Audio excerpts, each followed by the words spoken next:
From the rolling steppes of Eastern Europe, where the wind whispers through endless grasslands and the horizon seems to stretch on forever, history was about to be written in fire and steel.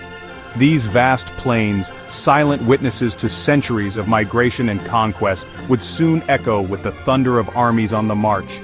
To the sun-drenched shores of the Mediterranean, where ancient civilizations had risen and fallen, two mighty empires prepared for a confrontation that would shake the very foundations of the world they knew. The sparkling blue waters, so often a symbol of peace and prosperity, now became the backdrop for a struggle that would redraw borders and alter destinies. The Russo-Turkish War of 1768 to 1774 was not just another conflict in a long line of imperial rivalries. It was a titanic struggle between the aging but still formidable Ottoman Empire, whose reach once spanned 3 continents, and the ambitious rising power of Russia, eager to expand its influence and secure its place among the great powers of Europe. At the heart of this conflict stood two very different leaders and their visions for the future.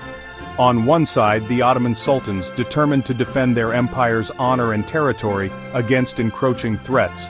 On the other, Catherine the Great, one of history's most remarkable rulers, whose ambition and reforms had already begun to transform Russia into a modern, formidable state.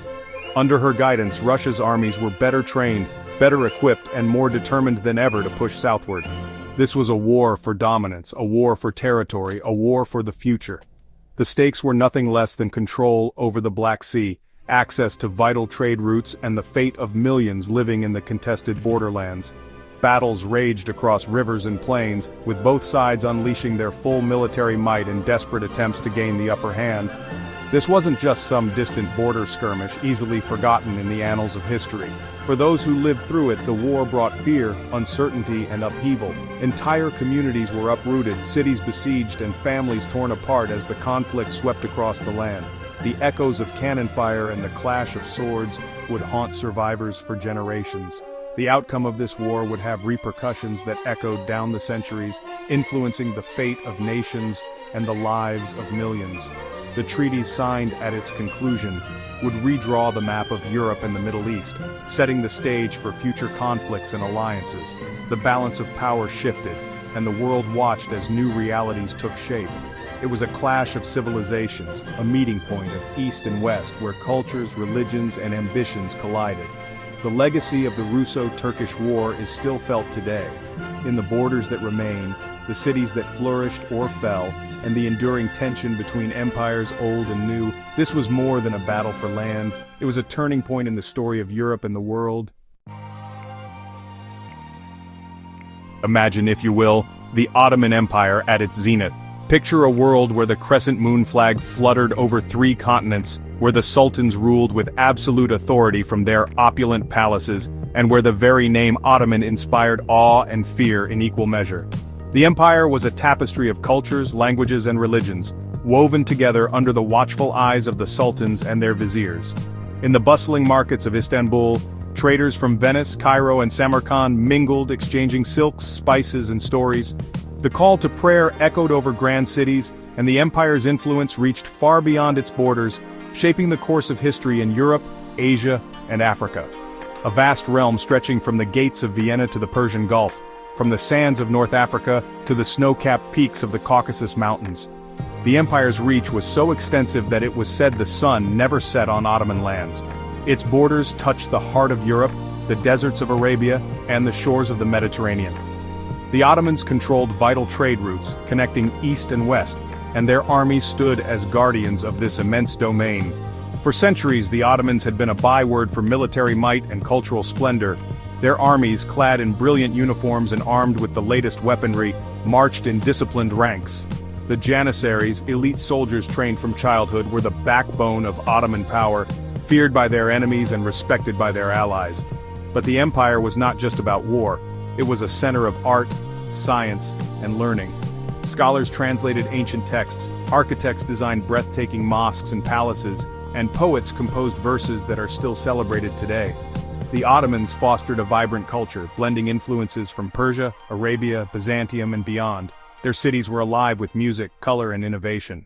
The empire's legal system, known as the Kanun, brought order to a diverse population, while religious tolerance allowed Christians, Jews, and Muslims to coexist, each contributing to the empire's rich tapestry. Their armies were feared throughout Europe, their sultans commanded respect, and their military campaigns reshaped the map of the world. The mere rumor of an Ottoman advance could send kingdoms into panic, and European powers often formed uneasy alliances to counter the empire's might. And at the heart of it all stood their capital, Constantinople, renamed Istanbul, a beacon of Islamic civilization and a crossroads of the world. Its skyline was dominated by the majestic domes of the Hagia Sophia and the sprawling courtyards of Topkapi Palace. Here, sultans held court, diplomats negotiated treaties, and artists found inspiration in the city's beauty. But by the 18th century, the empire was showing signs of age. The once glorious palaces began to fade, and the proud banners that had once flown over conquered lands now fluttered in the wind, tattered and worn. The world was changing, and the Ottomans struggled to keep pace with new ideas, technologies, and rivals. Internal strife, economic stagnation, and a succession of weak rulers had taken their toll. The empire's vast bureaucracy became bloated and corrupt, and the once efficient tax system faltered. Factions within the court vied for power, while local governors grew increasingly independent, weakening the central authority of the Sultan.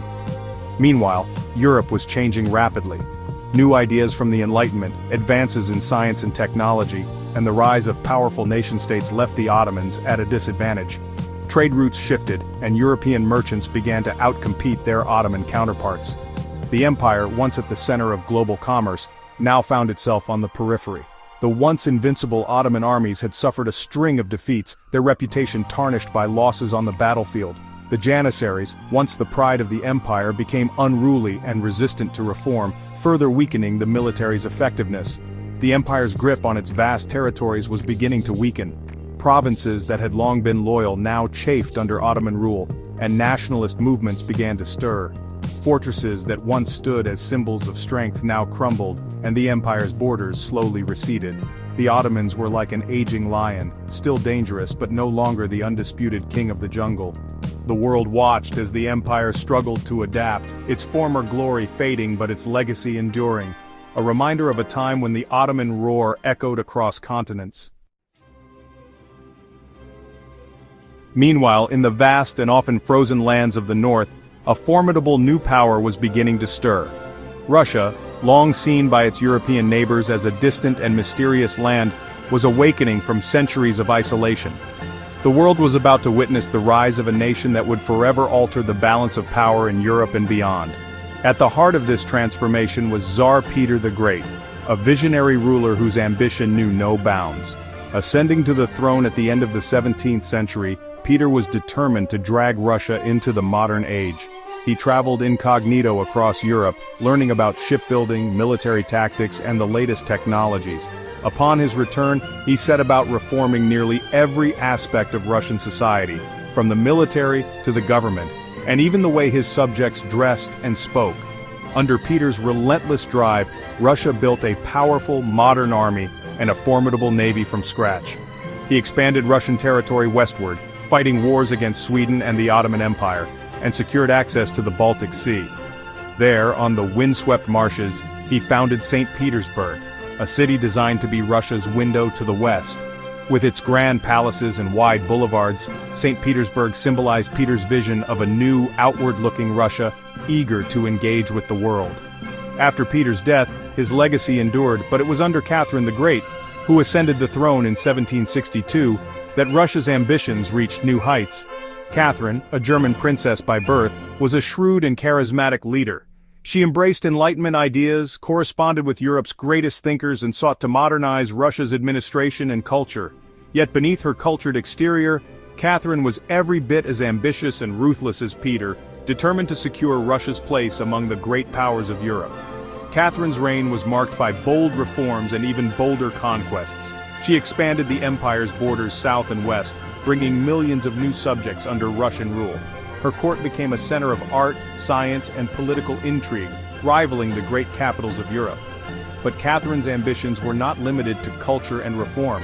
She was determined to make Russia a dominant force on the continent, both feared and respected by her rivals. One of Catherine's greatest ambitions was to break the Ottoman stranglehold on the Black Sea and gain access to the warm waters of the Mediterranean, a dream that had eluded Russian rulers for generations. Sensing the Ottoman Empire's growing weakness, Catherine launched a series of military campaigns, sending her armies and fleets southward. Victories in these wars not only expanded Russian territory but also gave Russia a powerful new presence on the world stage. The Russian bear had truly awakened, and Europe would never be the same.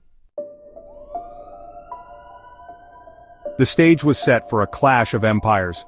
The Ottomans, eager to restore their fading glory, viewed Russian expansion with growing alarm. The Russians, hungry for territory and prestige, saw the Ottomans as an obstacle to their ambitions.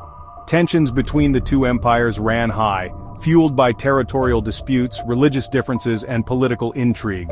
One of the key flashpoints was the status of Orthodox Christians living within the Ottoman Empire.